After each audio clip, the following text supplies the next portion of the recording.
बिस्मिल्लाहिर्रहमानिर्रहीम। अस्सलाम वालेकुम नाज़रीन, आप यूट्यूब चैनल देख रहे हैं। मैं इमरान खान हूँ। कादी फ़ायद ईसा साहब की रुखसती हो गई। ये रुखसती थी, सुबकी थी, शर्मिंदगी थी और एक बेइज्जती थी। अजीबो गरीब सूरत कादी साहब के साथ हुई। वही सहाफ़ी जो दिन रात कादी फ़ायद ईसा साहब को सपोर्ट किया करते थे एक दौर में, आज उनके लबों पे वो सवालात थे जो कादी साहब नहीं सुन सकते थे। यानी वो तीरों की तरह चुभते हुए सवालात कादी फ़ायद ईसा साहब से पूछ रहे थे और इनके जवाब कादी फ़ायद ईसा साहब के पास नहीं थे। सहाफ़ियों ने बजाय इसके कि वहाँ पे खाना पीना करते, उन्होंने सवालात की बौछार की और कुछ ऐसे सवालात किए जो मैं आपको पहले पढ़ के सुनाना चाहूँगा ताकि आपको पता चले कि कादी फ़ायद ईसा साहब को किस तरह की सूरत हाल का सामना करना पड़ा। एक सवाल कादी साहब से पूछा गया, क्योंकि कादी साहब गए जनाब वो जो एक मकबरा बनाया हुआ है इंसानी हकूक़ का, इस हवाले से एक सहाफ़ी हैं सतूर साहब, उन्होंने कहा जी कि मैंने इसको मकबरा करार दिया था, कब्रें करार दिया था इंसानी हकूक़ की। तो एक सिटिंग जज ने मेरे कंधे पे हाथ रख के कहा कि कहते तो तुम ठीक हो, लेकिन मुझे कोर्ट मत करना, मेरा नाम मत लेना। अब जो सवालात पूछे गए, जब वो उस मकबरे पे पहुंचे कादी साहब, जो इंसानी हकूक़ का उन्होंने वहाँ बनाया, दीवारों के ऊपर लिखा कि इंसानी हकूक़ फ़लाँ फ़लाँ फ़लाँ फ़लाँ हैं, तो उसमें जो है वो सवालात किए गए। एक सवाल ये पूछा गया कि इज़हार राय की आज़ादी में वोट का हक भी शामिल है, क्योंकि वोट का हक तो आपने पाकिस्तानियों से छीन लिया था। दूसरा सवाल पूछा गया कि 6 जजेस का खत भी इसी कब्रिस्तान में पड़ा हुआ है, यानी जो 6 जजों ने आपको खत लिखा था इंसाफ के उसूल के लिए, जो उनके ऊपर दबाव डाला जा रहा था रियासती इदारों की जानिब से, तो उसके ऊपर आपने क्या किया, या वो भी यहीं पे दफन कर दिया आपने। एक और सवाल पूछा गया कि अंजुमन साजी में सियासी जमातों के हुकूक भी शामिल हैं, क्योंकि पाकिस्तान तहरीक इंसाफ से तो तमाम हुकूक कादी फ़ायद ईसा साहब ने छीन लिए थे। फिर एक और सवाल पूछा गया कादी साहब से कि दीवारों पर लिख दिया है इंसाफ का ये हक क्या मिल रहा है इस मुल्क में? दीवार पे तो लिखा हुआ है आपने, तो दीवार पे ही लिखा हुआ है इंसाफ तो इस मुल्क में नापैद हो चुका है और ये कादी साहब की वजह से हुआ है। फिर एक और सवाल पूछा गया, कोई डैम बना रहा है, कोई यादगारें बना रहा है, इंसाफ तो नहीं मिल रहा। एक सवाल और पूछा गया कि 12 करोड़ रुपए दीवारों पर ज़ाया कर दिए, ये पैसा कौम की अमानत था। फिर एक और सवाल पूछा गया कि कादी साहब आपने अपने ज़ाती ठेकेदार से ये यादगार क्यों बनाई है? कहा जाता है कि कुछ लोग ये दावा कर रहे हैं सोशल मीडिया पे कि जो ये यादगार बनी है ये उसी ठेकेदार ने बनाई है जो कादी साहब का ज़ाती ठेकेदार है, उनका घर भी बना रहा है। सोशल मीडिया पे बहुत सारे लोगों ने, सहाफ़ियों ने ये सवाल उठाया है। एक और सवाल पूछा गया कि सियासी जमात से बल्ला छीनने पर आप मुतमईन हैं? और कमर मेकन साहब ने तो बार बार ये सवाल किया, मुतीउल्लाह जान साहब भी पूछ रहे थे और सहाफ़ी भी थे कि जनाब बल्ले का निशान छीनने पर आप मुतमईन हैं? ये वो तमाम लोग हैं जो कादी साहब को माजी में एक अच्छे जज के तौर पे देखते थे, लेकिन कादी साहब ने जो कुछ भी किया उसके बाद अब वो एक ऐसे जज के तौर पे देखे जाते हैं जिन पे सब तनकीद कर रहे हैं। कादी साहब के जो दौरे में आ रहे हैं उनके बारे में कुछ चीज़ें थोड़ी सी मैं आपके सामने रख देता हूँ, हमने फैक्ट्स निकाल के रखे हुए हैं। नंबर 1, कादी साहब जो हैं वो 2023 में जब चीफ जस्टिस नहीं बने थे तो इन्होंने ख़त लिखा उस वक्त के चीफ जस्टिस को कि जनाब 53,000 केसेस ज़ेरे इल्तवा पड़े हैं, लिहाजा फौरी तौर पे जो 2 जजेस की असामियाँ खाली हैं उनको भरा जाए ताकि ये केस ख़त्म हो। आज कादी साहब जब रिटायर होकर जा रहे हैं तो मज़ीद 57,000 केसेस ज़ेरे इल्तवा पड़े हुए हैं और कादी साहब ने कई महीनों तक सुप्रीम कोर्ट ऑफ पाकिस्तान की 3 असामियाँ फुल नहीं की और वहाँ पे जजों को तैनात नहीं किया। फिर कादी फ़ायद ईसा साहब ने उमर अता बंदयाल साहब को 8 खत लिखे थे मुदाखलत करते हुए बार बार, जबकि जब कादी फ़ायद ईसा साहब से जजेस आकर मिले इस्लामाबाद हाई कोर्ट के और उन्होंने बताया कि आप आने वाले चीफ जस्टिस हैं, हमारे साथ ये जुल्म और ज़्यादती हो रही है, तो इस पे कादी साहब ने ख़त नहीं लिखा। कादी साहब ने हर वो ख़त लिखा पहले वाले चीफ जस्टिस को जिसका फ़ायदा नवाज शरीफ को या एस्टेब्लिशमेंट को हो रहा था, लेकिन कोई ख़त नहीं लिखा जिसमें जजेस को तकलीफ हो रही थी। ये दौरा में आ रहा है ना। कादी साहब ने कहा कि सियासी नौयत के जो अहम केसेस हैं उसमें चीफ जस्टिस अपने साथ सीनियर जजेस को बिठाएं, ये 4थे नंबर का, 8वें नंबर का और 13वां नंबर का जो बेंच है ये बनाना ज़्यादती है। ये कादी साहब कहते थे ये सही काम नहीं है। लेकिन जब कादी साहब ने तहरीक इंसाफ से बल्ले का निशान छीनना था तो अपने साथ एक 8वें नंबर के जज मोहम्मद अली मज़र और 13वें नंबर की जज जस्टिस मुसर्रत हिलाली, इनको साथ बिठाया और बिठाकर बल्ले का निशान छीन लिया। यानी वही कादी साहब ने काम किया। फिर कादी साहब कहा करते थे कि जजों की तकरीरी जो है वो सीनियरिटी की बुनियाद पे होनी चाहिए, ये हमेशा कहते थे। लेकिन अपने दौर में कादी साहब ने आमिर फारूक साहब जो सीनियर आदमी हैं उनको सुप्रीम कोर्ट में इसलिए नहीं लेकर गए कि इस्लामाबाद हाई कोर्ट के ऊपर से एस्टेब्लिशमेंट का जो कंट्रोल है वो ख़त्म हो जाएगा और जो अदालती इंजीनियरिंग है वो ख़त्म हो जाएगी। फिर सुप्रीम कोर्ट में बलूचिस्तान से 3 जबकि खैबर पख्तूनख्वा जो 4 गुना बड़ा है वहाँ से सिर्फ 2 जज इस वक्त सुप्रीम कोर्ट का हिस्सा हैं। और पेशावर हाई कोर्ट के चीफ जस्टिस जो रिटायर हो रहे थे उन्हें हर हाल में लाया जाना था सुप्रीम कोर्ट ऑफ पाकिस्तान, लेकिन उनका रास्ता रोका गया क्योंकि वो एस्टेब्लिशमेंट और काजी की मंशा के मुताबिक काम नहीं कर रहे थे। फिर कादी फायद ईसा साहब ने 2015 में कहा था कि फ़ौजी अदालतें गैर आइनी हैं और पार्लियामेंट की जानिब से की गई आइनी तरमीम को मुस्तरद करके कलअदम करार देता हूं। ये 2015 का काजी। 2024 में कादी ने क्या किया? कादी ने कहा जी नहीं, पार्लियामेंट सबसे ज़्यादा सुप्रीम है, इसका एहतराम करता हूं और हाई कोर्ट के जजों को जो हिरासा किया गया है इससे मुतालिक पार्लियामान जो है वो कानून साजी कर ले, जो करना करे, हमने कुछ नहीं करना, हम कुछ नहीं कर सकते। फिर 2015 में कादी साहब ने कहा कि फ़ौजी अदालतें गैर आइनी हैं, पार्लियामान आइनी तरमीम के जरिए भी इसे नाफिज नहीं कर सकती। तो यही कादी फायद ईसा 2024 में क्या कहते हैं, यानी फ़ौजी अदालतों को गैर आइनी करार देने का 5 रुकनी बेंच का फैसला गुज़िश्ता 6 माह से मुअत्तल किया हुआ है और ज़ेर इल्तबा लगा हुआ है, उसको लगाते भी नहीं है उस फैसले को। ये है जनाब कादी फायद ईसा साहब के अंदर जो फ़र्क पैदा हुए हैं। पाकिस्तान तहरीक इंसाफ के साथ बड़ी ज़्यादतियाँ कौन सी कादी साहब ने की? नंबर 1, PTI का इंतखाबी निशान छीन लिया। नंबर 2, फ़ौजी अदालतों को कानूनी हैसियत देना और उस पर अपील को ना लगने देना। नंबर 3, आम इंतखाबात के लिए जुडिशल अफसरान की जगह ब्यूरोक्रेट्स को रिटर्निंग अफसर तैनात करना। नंबर 4, पंजाब के इंतखाबी ट्रिब्यूनल में जो बेहतर और बाउसूल जजेस काम कर रहे थे उस सारे अमल को ख़राब कर देना और रिटायर्ड जजों को मौका देना। नंबर 5, आइन के आर्टिकल 63A का जो है वो दोबारा से फैसला लगाना और लगा के उसको तब्दील करना, जिसके बाद हॉर्स ट्रेडिंग जो है वो शुरू हो गई और मारामारी शुरू हो गई। नंबर 6, पाकिस्तान तहरीक इंसाफ की पार्लियामेंट में मखसूस नशस्तों से उनको महरूम करने के लिए शर्मनाक हद तक कादी साहब गिर गए। नंबर 7, PTI और इमरान खान के केसेस में वाज़े बेंच फिक्सिंग में कादी साहब मुलव्वस रहे। Number 8, election commission of Pakistan में पाकिस्तान तहरीक इंसाफ की कई नशस्तों को दोबारा गिनती के ड्रामे से छीन लिया गया, ये भी कादी फायद ईसा साहब ने किया। नेक्स्ट, इंसानी हकूक़ की खिलाफ वर्जियों, इख्तियारात के नाजायज़ इस्तेमाल, लापता अफराद के मसाइल और अपने दौरे हुकूमत में पुलिस की ज़्यादतियों पर आंखें बंद रखी। दौरे हुकूमत यानी जब तक कादी साहब सीट पे बैठे हुए हैं तो कादी साहब ने अपनी आंखें बंद रखी। और इसके साथ साथ 1973 के बाद से अवामी मैंडेट की सबसे बड़ी चोरी, ना सिर्फ खामोशी इख्तियार की बल्कि मुबैना तौर पर सहूलतकारी कादी साहब ने फराहम की।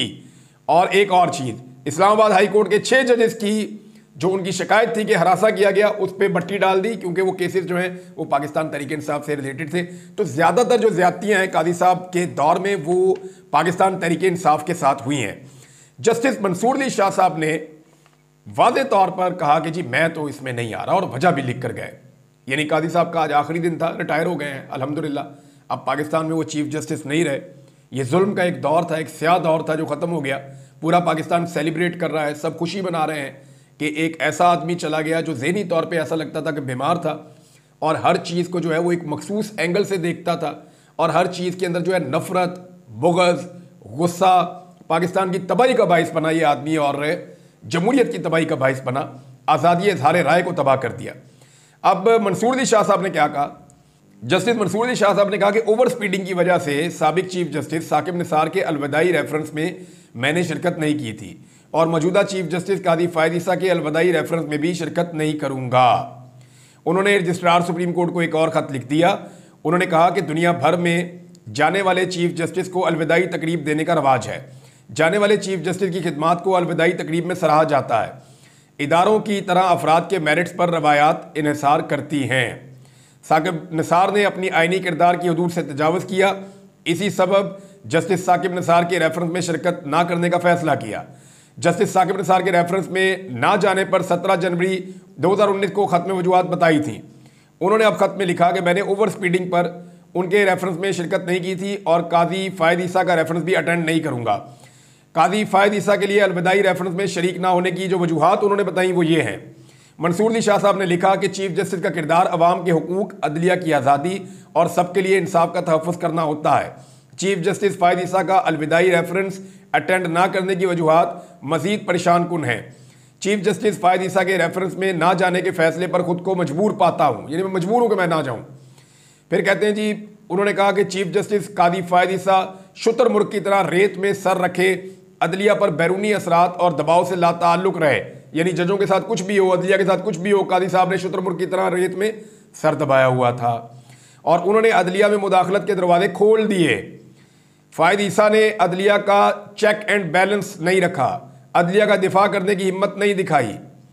फायद ईसा ने अदलिया को कमज़ोर करने वालों को ग्राउंड दिया, यानी उन्हें मौका दिया कि आप अदलिया को और कमज़ोर करें। फिर उन्होंने कहा कि फायद ईसा अदालती रवादारी और हमांगी के लिए लाजमी एहतराम कायम करने में नाकाम रहे। वो अदलिया में मुदाखलत पर मिली भगत के मुर्तकिब रहे। उनकी नज़र में अदलिया के फैसलों की कोई कदर और इज्जत नहीं। उन्होंने कहा कि चीफ जस्टिस ने शर्मनाक अंदाज में कहा कि फैसलों पर अमल दरामद ना किया जाए। फायद ईसा ने अपने साथी जजेस में तफरीक पैदा की।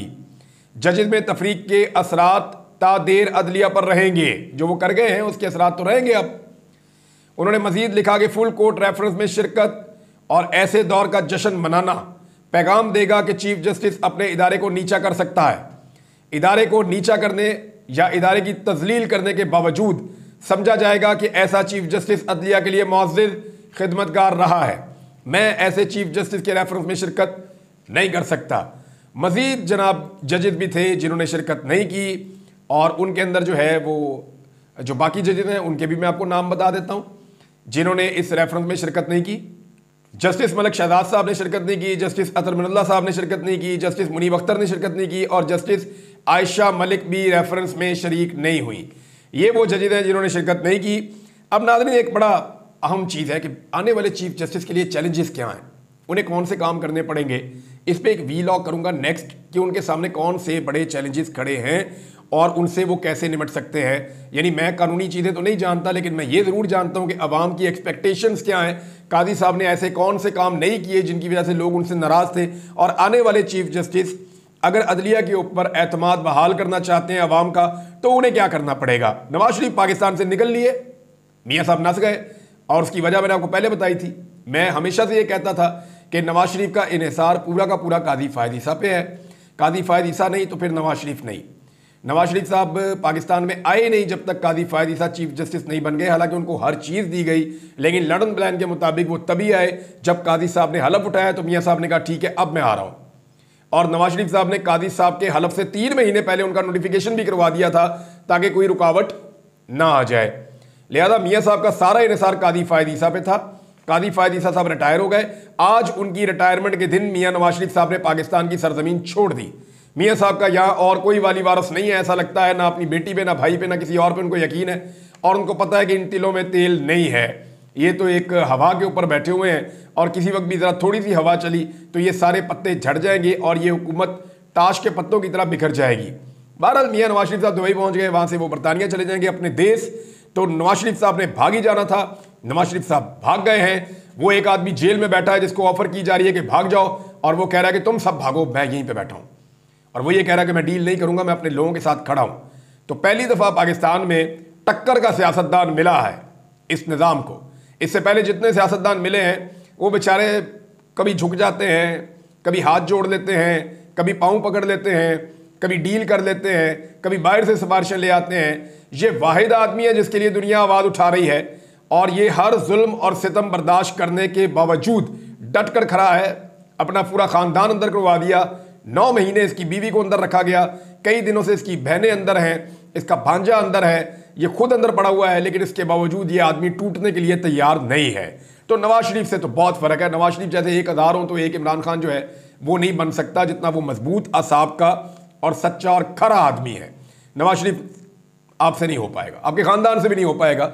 आप लोगों को बहुत जो है ना वो मम्मी डैडी किस्म की आपकी एक लेगेसी है और आप इमरान खान को आप बीट कभी नहीं कर सकेंगे। आप उसकी बीवी को बीट नहीं कर सकेंगे, उसकी बहनों को नहीं कर सकेंगे, उसके भांजे को आपका सारा ख़ानदान मिलकर बीट नहीं कर सकता, तो उनके वर्करों को आप नहीं कर सकेंगे, तो ये बाकी क्या रह गया।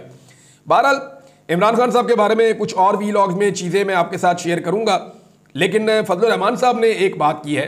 लेकिन उससे पहले इमरान खान साहब की एहलिया रिहा हुई, रिहा होकर पहुंची बनी गाला। इमरान खान साहब ने पैगाम दिया कि दोबारा कोई शरारत हो सकती है, आप पेशावर चली जाएं। अब इमरान खान साहब की जो दोनों बहनें हैं उनकी ज़मानत हो गई है, उनकी भी रिहाई हो जाएगी। अब यहाँ पे फैसल वाडा साहब एक करैक्टर हैं, वो उठते उठ के कहते हैं जी मैंने छुड़ाया उनकी बहनों को। यानी एक अजीबोगरीब करैक्टर है। जिंदगी में कभी अरशद शरीफ के साथ दोस्ती नहीं थी है सच, और ज़मीन आसमान के कलाबे मिला दिए। आज तक अरशद शरीफ साहब के घर जाके अफसोस करने की जरूरत नहीं हुई, और सबसे बड़ा हमायती बन के अरशद शरीफ के साथ खड़ा है। अब पाकिस्तान तहरीके इंसाफ की क़यादत को फैसल वाडा साहब जो हैं वो ताने दे रहे हैं कि मैंने छुड़वाया इमरान खान की बहनों को। ओ भाई खुदा का नाम लो यार। यानी जो धोबी की एक बैलगाड़ी होती है ना, उसके साथ एक जानवर चल रहा होता है, मैं नाम नहीं लेना चाहता, तो उस जानवर के दिमाग में एक वहम होता है कि ये बैलगाड़ी मेरी वजह से चल रही है, इसको मैं घसीट रहा हूं, हालांकि उसका कोई ताल्लुक नहीं होता। फैसल वाडा साहब के बारे में मुझे पाकिस्तान के मीडिया चैनल्स के कुछ मालिकान ने बताया कि जब हमें बुलाया गया एस्टेब्लिशमेंट की जानिब से, तो एक ऑफिसर जितने सख्त अल्फाज बोले हमारे साथ और हमें मजबूर किया कि हम उनकी पॉलिसी के मुताबिक चलें एस्टेब्लिशमेंट की, तो उस ऑफिसर के पीछे पीछे एक बंदा फाइलें लेके भाग रहा था, यानी पीछे पीछे चल रहा था उसकी फाइलें और उसकी चीज़ें उठाकर। वो बंदा फैसल वाडा था। तो फैसल वाडा साहब आपकी ये औकात है, वहाँ से आपको खबर मिल जाती है कि हमने नया मुकदमा नहीं करना इस बंदे पे, तो आप पहले ही अनाउंस कर देते हैं कि अब ये बंदा छूटने लगा है। हमें पता है कि इमरान खान साहब की आज़ादी का भी आपको पहले इसलिए पता चल जाएगा कि उस दिन पाकिस्तान की एस्टेब्लिशमेंट हार मान चुकी होगी और वो ये कहेगी कि ठीक है यार हमने और पर्चा नहीं देना। तो फैसल वाडा को पता चल जाएगा, वो आकर कहेगा फैसल वाडा टीवी पे कि जी इमरान खान कल परसों तरसों छूट जाएगा। फिर इमरान खान छूटेगा तो फैसल वाडा कहेगा कि जी मैंने अपना एक और वादा पूरा कर दिया, मैंने इमरान खान को छुड़वा लिया।